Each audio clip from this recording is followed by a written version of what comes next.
வணக்கம். எல்லாரும் எப்படி இருக்கீங்க? நல்லா இருப்பீங்கன்னு நினைக்கிறேன். இன்றைக்கும் ஒரு சிறுகதை தாங்க. கதையினுடைய பெயர் சொந்த பந்தம். ஏங்க எத்தனை நாளாக சொல்கிறேன், பெருசுக ரெண்டையும் வீட்டை காலி பண்ண சொல்லி என்று மனைவி சாரதா சொன்னதும் அவங்க பாட்டுக்கு இருக்கிறாங்க. நமக்கு என்ன தொந்தரவு கொடுக்குறாங்க, சும்மா இதையே சொல்லிட்டு இருக்கிற என்றான் பரமசிவம். உங்களுக்கு என்ன வேலை வெட்டின்னு போயிடுறீங்க, வீட்டில் இருக்கிற எனக்கு தான் தெரியும்.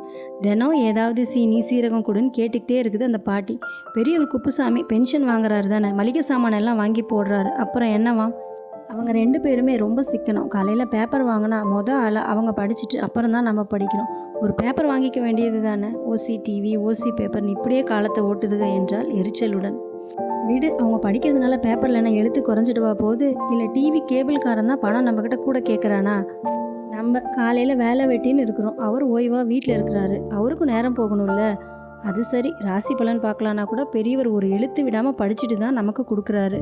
பேப்பர் பார்க்கணுன்னு சொன்னால் கொடுத்துட போகிறாரு. இதெல்லாம் மனசில் வச்சுக்கிட்டு நீ பெரியவரை வீட்டை காலி பண்ணுன்னு சொல்கிற? அதெல்லாம் ஒன்றும் இல்லை. அவர் ராத்திரி பூரா லொக்கு லொக்குன்னு இரும்பி கண்ட இடத்துல காரி துப்புறாரு. நம்ம பையன் வேற தாத்தா தாத்தான்னு அவர்கிட்ட போகிறான். அவருக்கு என்ன இளவு இருமல் இருக்குமோ என்னவோ. பிள்ளைக்கு ஒட்டிக்கிட்டா என்ன பண்ணுறது? நம்ம தானே அவதிப்படணும். வயசானாலே அப்படி தான். மூட்டு வலி, இடுப்பு வலி, இரும்பல்னு ஏதாவது ஒன்று இருக்கும். தாத்தா இருமுனா ஓடியாந்துருன்னு பிள்ளைக்கிட்ட சொல்லித்தர வேண்டியதுதான் என்றார் பரமசிவம். நான் அவங்கள காலி செய்ய சொல்கிறதுக்கு வேற ஒரு காரணமும் இருக்குது என்று பீடிகை போட்டாள் சாரதா. என்ன காரணம்? இவங்க 2 பேரும் இங்கே வந்து 3 வருஷம் ஆச்சு. ஊரில் மகன் குடும்பத்தோடு இருக்கான்னு சொன்னார். ஆனால் மகனோ மருமகளோ பேரன் பேத்தி சொந்த பந்தம்னு யாருமே இது வரைக்கும் வந்து பார்க்கல. ஆமாம், நீ சொல்கிறத பார்த்தா இவங்களுக்கு யாருமே இல்லாத மாதிரி தான் தெரியுது. அதனால தான் சொல்கிறேன். 2 பேருமே வயசானவங்க. திடீர்னு மண்டையை போட்டுட்டா யாருக்கு சொல்லி விடுறது? என்ன செய்யுதுன்னு யோசிச்சு பார்த்தீங்களா? இதெல்லாம் மனசில் வச்சு தான் அவங்கள வீட்டை காலி பண்ண சொல்கிறேன் என்றாள் சாரதா. நீ இப்போ சொன்ன விஷயம் யோசிக்க வேண்டியது தான். ஒன்று செய்யலாம். வீட்டை காலி செய்யுங்கன்னு சொல்கிறத விட அவங்கள காலி செய்கிற மாதிரி நம்மளே ஏதாவது செய்வோம். வீட்டு வாடகையை வசதி கேட்கலாம். நல்ல யோசனை தான். கூடுதலாக எவ்வளவு கேட்பீங்க? இப்போ 3000 ரூபாய் கொடுக்குறாங்க. ஒரு 500 ரூபா சேர்த்து கேட்கலாமா? கேட்டால் டேரா போட்டுட்டு இங்கேயே இருந்துருவாங்க. 2000 ரூபாய் அதிகமாக கேளுங்க, அப்போ தான் காலி செஞ்சு போவாங்க. அடுத்த நாள் காலையில் பத்திரிகை படிக்க வந்த குப்புசாமியிடம் வழக்கம் போல் பேச்சை துவங்கினார் பரமசிவம். ஐயா, உங்ககிட்ட ஒன்று சொல்லணும். என்னன்னு சொல்லுங்கள். இப்போ பாருங்கள், விலைவாசியெல்லாம் கூடி போச்சு. செப்டிக் டேங்க் க்ளீன் பண்ணுறவங்க கூட எவ்வளோ கேட்குறான்னு அன்றைக்கி நீங்களே பார்த்தீங்கல்ல. அதோட வீட்டு வரி, பஞ்சாயத்து வரின்னு எக்கச்சக்கமாக ஒசத்திட்டாங்க. வீட்டை பராமரிக்கிறதே பெரிய விஷயமா இருக்குது. அதனால் நீங்கள் வீட்டு வாடகையை கூடுதலாக கொடுத்தா எனக்கு உதவியாக இருக்கும். எவ்வளவு கூடுதலாக கேட்குறீங்க என்றார் குப்புசாமி. இப்போ 3000 தரீங்கல்ல. இந்த 3 வருஷத்தில் வீட்டு வாடகையை நான் உயர்த்தினதே இல்லை. அதனால் கூட ஒரு 2000 சேர்த்து 5000 கொடுத்துடுங்க. 5000 என்று அதிர்ச்சியுடன் பார்த்தார் குப்புசாமி. உங்களுக்கு கட்டுப்படி ஆகலைன்னா வேறு வீட்டை பார்த்துக்கோங்க என்றார் பரமசிவம். வேறு வீடை பார்க்கவா சொல்கிறீங்க? உடனே இல்லைங்க, 3 மாதம் டைம் தரேன். அந்த 3 மாதமும் வீட்டு வாடகையை பழைய மாதிரியே கொடுத்தா போதும். அதையும் கூட அட்வான்ஸ் 15,000 கழிச்சிக்கலாம். இல்லை, இதே வீட்டில் நீங்கள் இருக்கணும்னா மாதம் 5000 ரூபாய் வாடகையோடு அட்வான்ஸில் ஒரு 10,000 ரூபாயும் சேர்த்தி கொடுக்கணும். எப்படியோ உங்கள் சௌகரியப்படி நடந்துக்கங்க என்றார். பெரியவர் முகத்தில் தோன்றிய அதிர்ச்சியை பரமசிவம் கவனிக்காமல் இல்லை. எப்படியும் அவர்களை காலி செய்து விட வேண்டும் என்ற எண்ணத்தில் உறுதியாக இருந்ததால் பேச்சில் சற்று கடுமையும் காட்டி தன் வீட்டிற்கு சென்று விட்டார். பத்திரிகையை கையில் பிடித்தவர் பிரம்மை பிடித்தவர் போல அப்படியே நின்றிருந்தார் குப்புசாமி. வீட்டின் கதவருகில் நின்று இதனை கவனித்த சாரதா கணவன் வீட்டிற்குள் வந்ததும் புன்னகையுடன் சூப்பர் என பாராட்டினாள். படிக்கும் மனநிலை இல்லாததால் பத்திரிகையை மடித்து வைத்துவிட்டு தன் போஷனுக்கு சென்றார் குப்புசாமி. கணவரின் முகவாட்டத்தை கண்டு வீட்டுக்கார தம்பி என்ன சொன்னார், ஏன் வருத்தமாக இருக்கீங்க என்று கேட்டார் காமாட்சி. வீட்டு வாடகை இன்னும் 2000 சேர்த்து 5000 கொடுக்கணுமாம். திடீர்னு இவங்களுக்கு என்ன வந்துச்சு, ஏன் இப்படி அடாவடியாக கேட்குறாங்க? அது மட்டும் இல்லை, அட்வான்ஸையும் 10,000 ரூபாய் அதிகமாக கேட்குறாங்க. கொடுக்காட்டினா 3 மாதத்தில் நம்ம சக்திக்கு தகுந்த வேறு வீடை பார்த்துக்கோங்கன்னு சொல்கிறாங்க. வேறு எங்கே போகிறது? வாடகையும் அட்வான்ஸும் கூடுதலாக கேட்டால் என்ன காரணமாக இருக்கும்? ஏதோ வீட்டு பராமரிப்பு செலவு, வீட்டு வரி என எல்லாமே கூடுதலாகிடுச்சின்னு சொல்கிறாரு. அதுக்காக இப்படி 2000 ரூபாயை அதிகமாக கேட்குறது? இதிலேருந்து என்ன தெரியுதுன்னா, நம்மளை வீட்டை காலி செய்ய வைக்கிறதுல தான் அவங்க குறியாக இருக்காங்க. இப்போ என்ன செய்யறது? வேறு வீட்டை தான் பார்க்கணும். உங்கள் கூட வாக்கிங் வராங்கல்ல, அவங்கக்கிட்ட சொல்லுங்கள். வாடகை 5000 கொடுத்துட்டு வயிற்றில் ஈர துணியை நம்ம கட்டிக்கிட்டு இருக்கிறது. காஃபி ஆறி போச்சு, சுட வச்சு தரேன் என்று சமையல் அறைக்குள் போனாள். காஃபியை எடுத்து வந்து பார்க்கும் பொழுது கணவர் படுத்திருந்ததை பார்த்தாள். எந்திரிங்க, என்ன காலையிலே படுக்க வேண்டியிருக்கு? கட்டுனவனுக்கு ஒரு வீடு, கட்டாதவனுக்கு பல வீடும்பாங்க. பகவான் நமக்கு நல்ல வழியை தான் காட்டுவா என்று ஆறுதல் சொன்னாள். நம்ம பெத்த புள்ள நம்மளை கடைசி வரைக்கும் காப்பாற்றணும்னு நம்பி வீட்டை அவன் பேரில் எழுதி வச்சோம். வீடு கைமாறின உடனேயே வீடு புழக்கத்துக்கு போதலை, நீங்கள் வேறு வாடகை வீடு பார்த்துக்கோங்கன்னு சொல்லிட்டான். மருமக பேச்சும் சரியில்லை. அதனால் கோவிச்சிக்கிட்டு எல்லாத்தையும் போட்டுட்டு பென்ஷனை நம்பி இந்த ஊருக்கு குடி வந்தோம். புள்ள கல்யாணத்துக்கு முன்னாடி நம்ம மேலே எவ்வளோ பாசமாக இருந்தான். இப்படி மாறுவான்னு தெரிஞ்சிருந்தா அவனுக்கு கல்யாணமே செஞ்சுருக்க மாட்டேன் என்றாள். குப்புசாமி, நாம் அவனுக்கு கல்யாணம் கட்டி வைக்கல, அவனை நாம் கட்டி கொடுத்துட்டோம். அவன் பேச்செல்லாம் எதுக்கு இப்போது?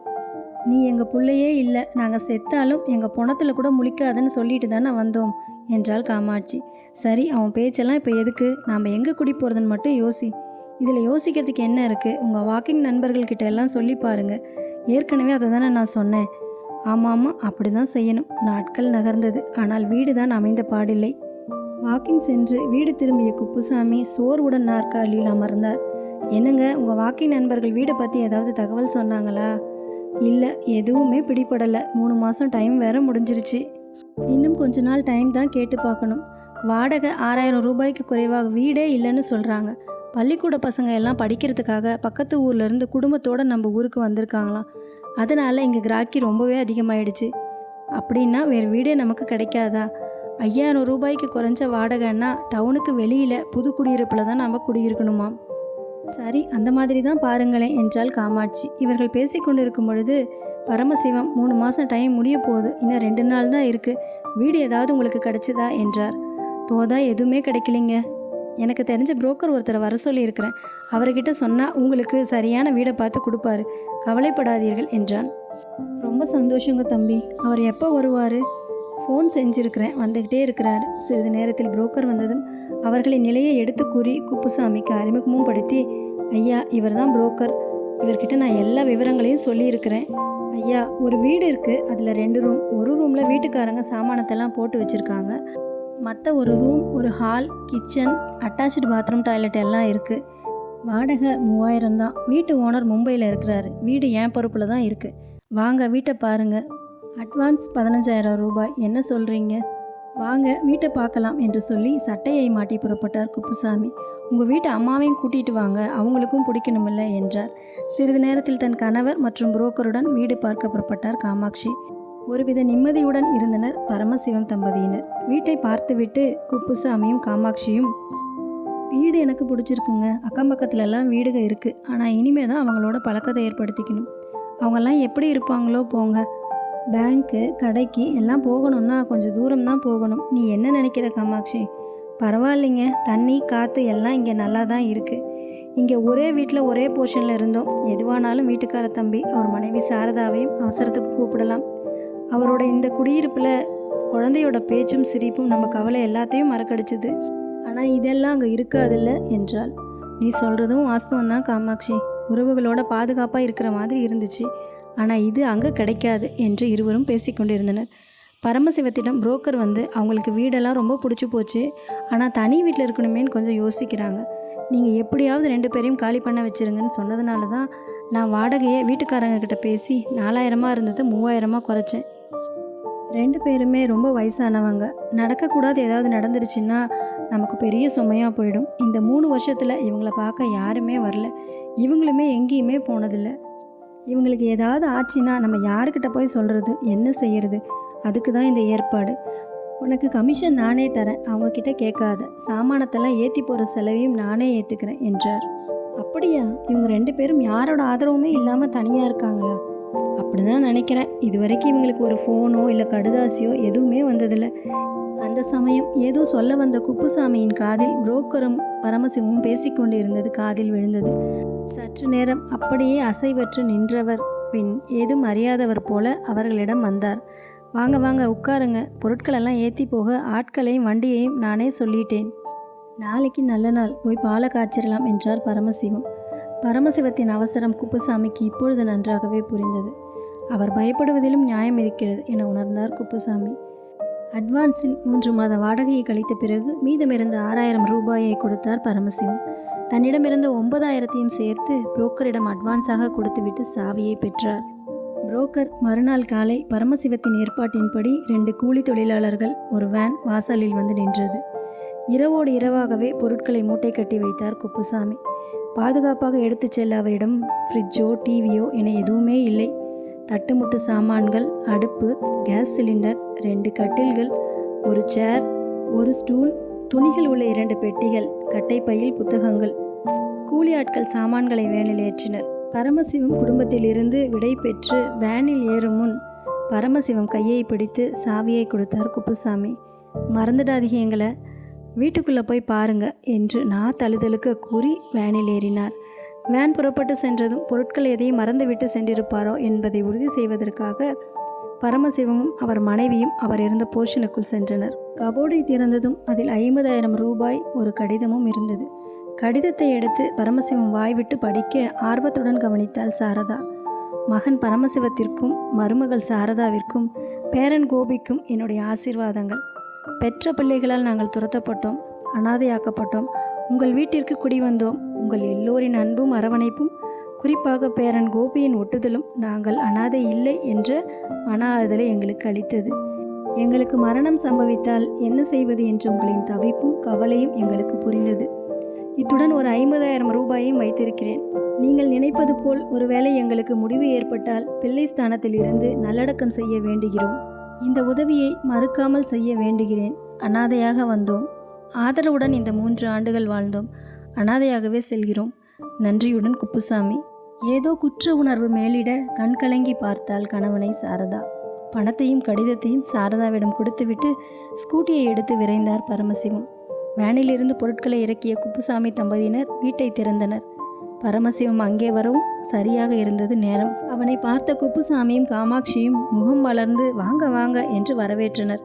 திறந்த வீட்டை அப்படியே பூட்டி சாவியை எடுத்துக்கொண்டு 2 பேரும் வேனில் ஏறுங்க என்றார். இருவருமே புரியாமல் பார்க்க, உங்கள் மகன் மருமக பேரப்பிள்ளைங்களோட வந்திருக்காங்க, புறப்படுங்க புறப்படுங்க என்றார். அவங்க எப்படி இங்கே வந்தாங்க? நாங்கள் விலாசமெல்லாம் அவங்களுக்கு கொடுக்கலையே. எப்படியோ விசாரிச்சுட்டு வந்திருக்காங்க. குப்புசாமி தம்பதியினருடன் திரும்பியது வேன். வேகமாக வீட்டிற்குள் நுழைந்த இருவரும் தன் மகன் மருமகளை தேடினர். என் மகன் குடும்பத்தோடு வந்திருக்காருன்னு சொன்னீங்க, யாரையுமே காணோமே என்றார். இதோ உங்கள் முன்னாடி நிற்கிறாங்க பாருங்க, உங்கள் மகன் நான், மருமக சாரதா, பேரன் கோபி. ஒன்றுமே புரியாமல் வியப்புடன் நின்றனர் குப்புசாமியும் காமாட்சியும். அப்பா, நீங்கள் உங்கள் ஆயுள் முழுவதும் இங்கேயே இருந்துடுங்க. உங்கள் கடிதத்தை படித்ததும் எங்கள் பெற்றோரே உயிரோடு வந்தது போன்ற உணர்வு இருந்தது எங்களுக்கு. இந்தாங்க பிடிங்க பணத்தை, சாவியை கொடுத்து புரோக்கரிடம் அட்வான்ஸையும் நானே வாங்கித்தரேன் என்றார் பரமசிவம்.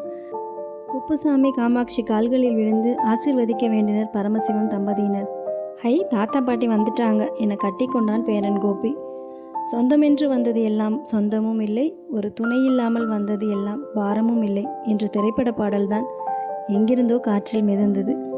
இந்த கதையை ஆசிரியர் இதோடு முடிக்கிறார். இந்த கதை உங்கள் எல்லாருக்கும் பிடிச்சிருக்கும்னு நினைக்கிறேன். இன்னொரு நல்ல தகவலுடன் சந்திப்போம். நன்றி, வணக்கம்.